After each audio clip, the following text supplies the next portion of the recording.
24 March 2015 সকাল 9:27 একটা plane হঠাৎ করেই ফ্রান্সের মার্সেইলস এয়ারপ্লেন কন্ট্রোল সেন্টারের সাথে যোগাযোগ করে। বিমানটা ছিল এয়ারবাস A320-211, যেটা জার্মান পাইলট দ্বারা পরিচালিত হচ্ছিল ফ্রান্সের বার্সেলোনা থেকে জার্মানির ডুয়েলডর্ফ শহরের দিকে।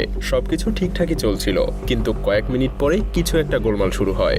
মার্সেইল কন্ট্রোল সেন্টার থেকে দেখা যায় বিমানটার উচ্চতা প্রায় 30,000 ফুটে নেমে এসেছে, অথচ বিমানটার ওড়ার কথা ছিল 32,000 ফুট উঁচু দিয়ে, এবং শীঘ্রই এটা নিচে পড়ে যাওয়ার সম্ভাবনা দেখা দেয়। তাই মার্সেইলস কন্ট্রোল সেন্টার থেকে বিমানটার সাথে যোগাযোগ করার চেষ্টা করা হয়, কিন্তু পরবর্তী 30 সেকেন্ডের মধ্যেই বিমানটা থেকে আর কোনো রকম সিগন্যাল পাওয়া যায় না। এরপর সেই কন্ট্রোল সেন্টার থেকে আরও 2 বার ফ্লাইট ক্রুদের সাথে যোগাযোগ করার চেষ্টা করা হয়, কিন্তু ক্রু মেম্বারদের থেকেও আর কোনো রকম সাড়া পাওয়া যায় না।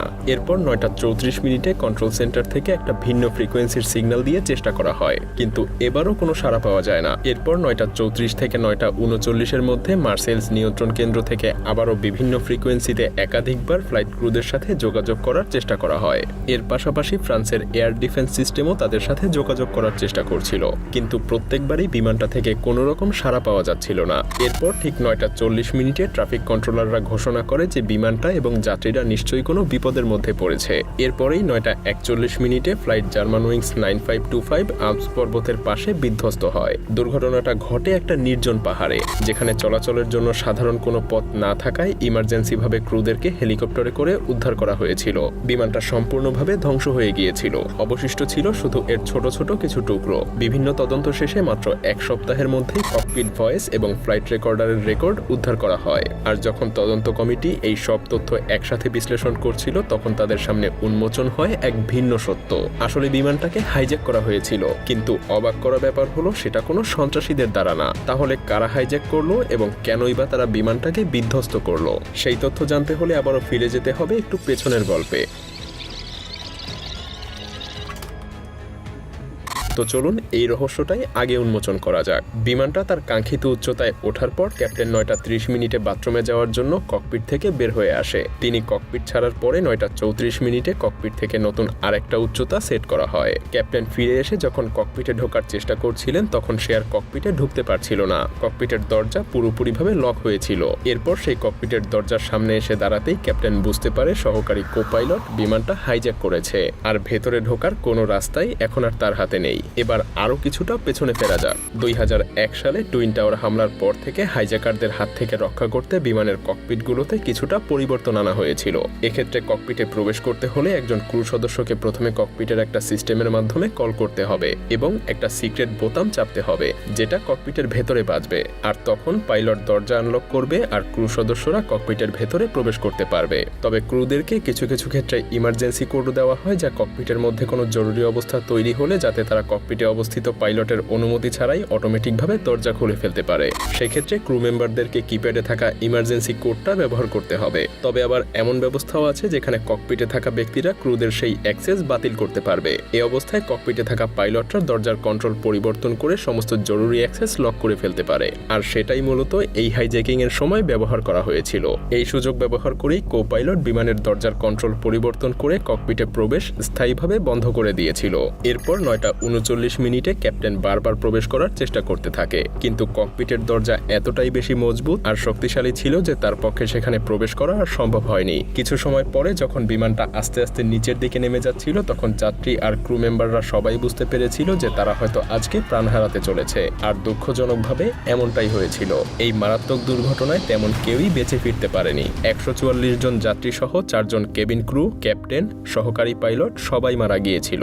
আরও দুঃখজনক ব্যাপার হলো সেই সকল যাত্রীদের মধ্যে একটা স্কুলের বেশ কিছু শিক্ষার্থী স্পেনে ঘুরতে এসে সেখান থেকে ফিরছিল। কি ভাবছেন, এখনো রহস্য উন্মোচন হলো না? কেন কো-পাইলট নিজে সহ এতগুলো মানুষের প্রাণ কেড়ে নিল? মূলত সেই সহকারী পাইলটের বয়স ছিল মাত্র 27 বছর, আর ছোটবেলা থেকেই তার পাইলট হওয়ার তীব্র আকাঙ্ক্ষা ছিল। এজন্য তার রুম ভর্তি ছিল এয়ারবাস, বোয়িং, লুফথানসার সহ বিভিন্ন প্লেনের ছবি। এমনকি সে ছোটবেলাতেই একজন গ্লাইডার পাইলট হিসেবেও বেশ পরিচিতি লাভ করেছিল। স্কুল পাশ করেই সে লুফথানসার ফ্লাইট একাডেমিতে ভর্তি হয়ে যায়। চায়, কিন্তু তার কয়েক মাস পরেই ফ্লাইট একাডেমিতে তার পড়াশোনা বন্ধ করে দেয়া হয়, কারণ মারাত্মক ডিপ্রেশনে ভুগছিলেন তিনি। ফলে লম্বা সময় ধরে তাকে বিভিন্ন চিকিৎসার মধ্যে দিয়েও যেতে হয়েছিল। এছাড়াও প্রতি সপ্তাহে বেশ কয়েকজন মানসিক ডাক্তারের অ্যাপয়েন্টমেন্টও তাকে নিতে হয়েছিল।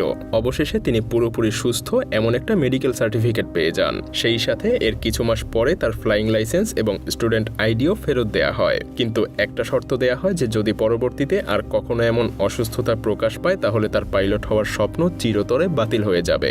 এত কিছুর পরেও তিনি ট্রেনিং চালিয়ে যেতে থাকেন, কিন্তু হঠাৎ এক সময় সে বড় একটা সমস্যার সম্মুখীন হয়। আর সেই সমস্যাটা হয়েছিল আমেরিকার এভিয়ান অ্যাডমিনিস্ট্রেশনের একটা মেডিকেল ফর্ম পূরণের সময়। তিনি বলেন তার কোনো মানসিক অসুস্থতার ইতিহাস নেই, যেটা ছিল একটা ডাহা মিথ্যা কথা। আর স্বাভাবিকভাবেই তিনি এই মিথ্যার কারণে ধরা পড়ে যান। এমন গুরুত্বপূর্ণ একটা আবেদনের সময় মিথ্যা কথা বললে শাস্তিস্বরূপ জেল জরিমানা হওয়াটা খুবই স্বাভাবিক একটা ব্যাপার, কিন্তু প্রশাসন তাকে আরও একটা সুযোগ দেয়। তিনি সত্যটা স্বীকার করে নেন, তাই ফ্লাইট ট্রেনিং এর জন্য তাকে আবারও ফিরে যাওয়ার সুযোগ দেয়া হয়। কিন্তু তারপর কি ঘটে? সমস্ত ট্রেনিং শেষে 2013 সালে তিনি জার্মান উইং নামের একটা লো বাজেটের এয়ারলাইন্সে যোগদান করেন, কিন্তু দুর্ভাগ্যজনকভাবে ঠিক 1 বছর পর তার ডিপ্রেশন আবারও ফিরে আসে। তার মনে হতে থাকে তিনি অন্ধ হয়ে যাবেন, ফলে প্রায় প্রতি সপ্তাহে তাকে চক্ষু বিশেষজ্ঞের কাছে যেতে হতো।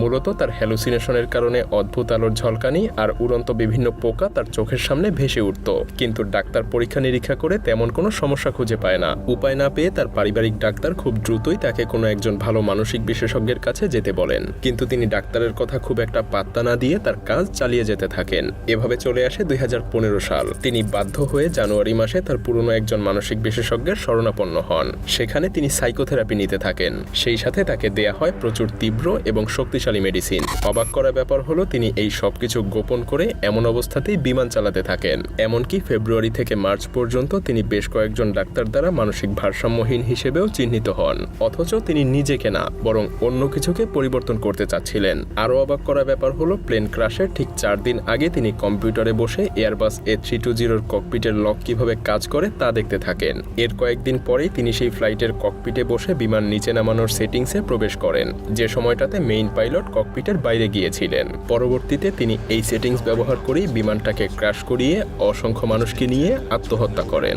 এজন্যই গুরুত্বপূর্ণ ক্ষেত্রগুলোতে কাউকে সুযোগ দেওয়ার আগে তার মানসিক অবস্থা সেই সাথে আরও বেশ কিছু পরীক্ষা নিরীক্ষা করে নেওয়া হয়, কিন্তু তারপরেও দুর্ভাগ্যজনকভাবে কখনো কখনো ভুল মানুষ এসব গুরুত্বপূর্ণ কাজে নিয়োগ পেয়ে যায় আর ঝরে যায় কিছু তাজা প্রাণ।